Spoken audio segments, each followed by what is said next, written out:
తెలుగు నేల మీద ఇంత ఘర్షణ పుట్టే వాతావరణం ఉంటే ఏది కరెక్టో ఏది కరెక్ట్ కాదో అని చెప్పి మాట్లాడే బహిరంగ మాట్లాడే నిజాయితీ లేని వాళ్లకు ఎవరికి క్షమాపణ చెప్పాల్సిన కర్మ లేదు, వాళ్ళే మాకు క్షమాపణ చెప్పాలా. ఎవరికి క్షమాపణ చెప్పాల్సిన అవసరం లేదు, వాళ్ళే మాకు క్షమాపణ చెప్పాలా. ఏడ పడుకున్నారు ఈ దళిత లీడర్లు? ఏ ఇంట్లో పడుకున్నారు? ఏ బంగ్లాలో పడుకున్నారు? తెలుగు నేల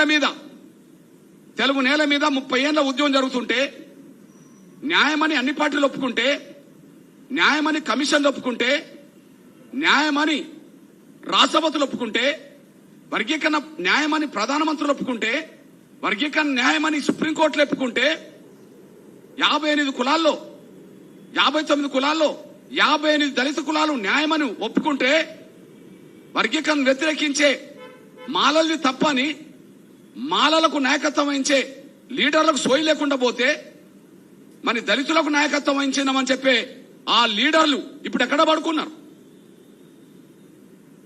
దళితులకు మేము నాయకులం అని చెప్పి గతంలో మాట్లాడిన లీడర్లు ఎందుకు ఇంట్లో పడుకున్నారు? అంటే న్యాయాన్ని సమర్థించలేని స్వార్థపరులు కాబట్టి మౌనంగా ఉన్నారు.